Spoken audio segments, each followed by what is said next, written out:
ঈদের দিনের 10টি সুন্নত রয়েছে, ঈদের দিনের বিশেষ 10টি আমল রয়েছে। নবীজি সাল্লাল্লাহু আলাইহি সাল্লাম কিভাবে ঈদটাকে উদযাপন করতেন, আমাদের কিছু সুন্নাত রয়েছে। এই সুন্নাহ অনুযায়ী আমরা আমল করার চেষ্টা করব, কারণ আমরা ঈদের দিন, এটা খুশির দিন, তবে আমরা শুরু করি আল্লাহর ইবাদত দিয়ে। আমরা ঈদের দিন নামাজ পড়ি কি পড়ি না? সুতরাং অবশ্যই ঈদের দিন যাতে করে আমরা হাসি তামাশা করতে গিয়ে এবং আনন্দ উদযাপন করতে গিয়ে যেন আমরা গুনাহের কাজ করে না ফেলি, আল্লাহর নাফরমানি না করি, এ বিষয়ে আমাদেরকে অবশ্যই সতর্ক থাকতে হবে। ঈদের দিনে 10টি সুন্নাত। 1 নাম্বার হচ্ছে, আপনি ঈদের দিন আগে আগে ঘুম থেকে উঠবেন। অন্যান্য দিন থেকে একটু আগে আগে ওঠার চেষ্টা করবেন, কারণ ঈদের যেই রাত আছে, দিনের আগে যে রাতটা, সেই রাতে কিন্তু দোয়া করলে দোয়া কবুল হয়। একটু আগে আগে উঠে তাহাজ্জুদ নামাজ পড়ার চেষ্টা করবেন এবং অবশ্যই ফজরের নামাজ পড়বেন। অনেকে আছে ঈদের দিন ফজরের নামাজ পড়ে না। অনেকের ভিতরে একটা ভুল ধারণা আছে, মনে করে ঈদের নামাজ পড়লেই ফজর আদায় হয়ে যাবে। ফজরের নামাজ হচ্ছে ফরজ, আর ঈদের নামাজ হচ্ছে ওয়াজিব। সুতরাং ওয়াজিবের আগে অবশ্যই আপনাকে ফরজ আদায় করতে হবে। ঈদের নামাজ মিস করবেন না।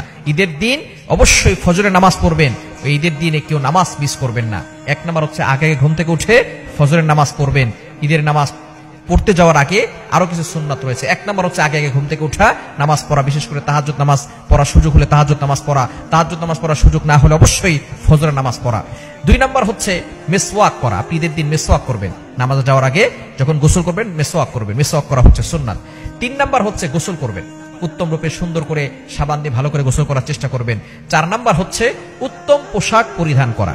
এখানে একটু বুঝার বিষয় আছে যে 4 নম্বরে উত্তম পোশাক পরিধান করা, এখানে নতুন জামার কথা বলা হয় নাই। নতুন জামা পরে ঈদ করা, এটা কিন্তু যদি কেউ নতুন জামা কিনতে না পারে তার ঈদ হবে না, বিষয়টা এমন নয়। নতুন জামা পরে ঈদ করা ফরজও নয়, সুন্নতও নয়। উত্তম পোশাক পরিধান করা হচ্ছে সুন্নাত। নবীজি সাল্লাল্লাহু আলাইহি ওয়াসাল্লাম বলেছেন ঈদের দিনে উত্তম পোশাক পরিধান করা। আপনার পুরাতন জামা সুন্দর করে ধৌত করে তারপরে সেটাকে আয়রন করে আপনি যদি সেটা পরেন, সেটা আপনার জন্য সুন্নাত আদায় হয়ে যাবে। উত্তম পোশাক পরা। কোনো ব্যক্তি নতুন জামা পড়তে পারে নাই, নতুন জামা না পরে ঈদগাহে যাওয়া লজ্জার বিষয় নয়। রোজা না রেখে ঈদগাহে যাওয়া, সেটা হচ্ছে সবচেয়ে বড় লজ্জার বিষয়। এজন্য অবশ্যই আমাদেরকে রোজা রেখে, ঈদ হচ্ছে তাদের জন্য যারা রোজা রাখবে, আল্লাহকে সন্তুষ্ট করার জন্য যারা রোজা রেখেছে তাদের জন্য হচ্ছে ঈদ। সুতরাং 4 নাম্বার হচ্ছে উত্তম পোশাক পরিধান করা। 5 নাম্বার হচ্ছে আতর, পারফিউম যদি আপনার কাছে থাকে সেটা ব্যবহার করার চেষ্টা করা। আতর ব্যবহার করা, পারফিউম ব্যবহার করা, অবশ্যই সেটা হালাল হতে হবে।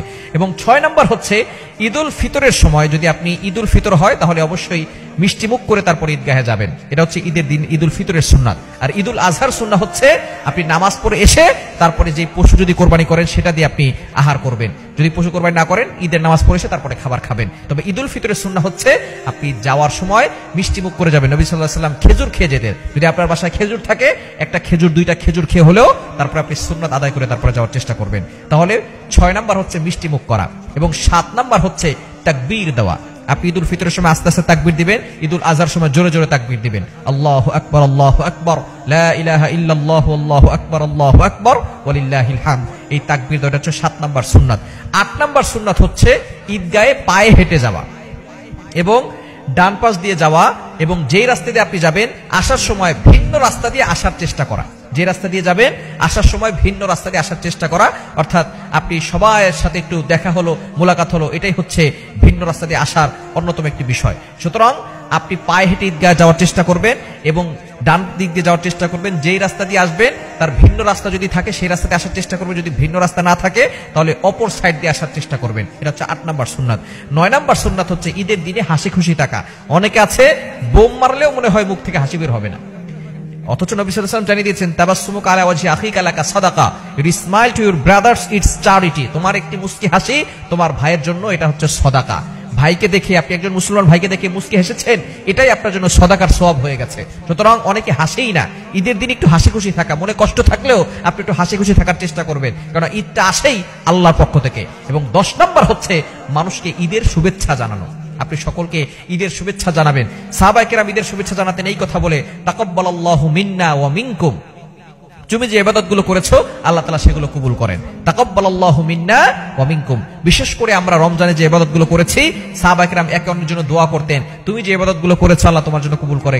এবং ঈদুল আজহার সময় জিলহজ মাসে যে ইবাদতগুলো আমরা করে থাকি, নফল রোজা আছে, নফল নামাজ আছে, এরপরে জিলহজ মাসে কোরবানি আছে, এগুলোর জন্য তাকাব্বালাল্লাহু মিন্না ওয়া মিনকুম, তুমি যে ইবাদতগুলো আল্লাহকে খুশি করার জন্য করেছো, আল্লাহ তাআলা সেটাকে কবুল করেন। কিন্তু আমাদের বাংলাদেশে ঈদ মুবারক বলা হয়, এটাও বলা যাবে, কোনো সমস্যা নাই, তোমার ঈদটা বরকতময় হোক, এটাও বলা যাবে, কোনো সমস্যা নাই। তবে যদি আমরা পারি সাহাবায়ে কেরামদের মতো বলার চেষ্টা করব, তাকাব্বালাল্লাহু মিন্না ওয়া মিনকুম, এটা বলার চেষ্টা করব। আল্লাহ তাআলা আমাদের সকল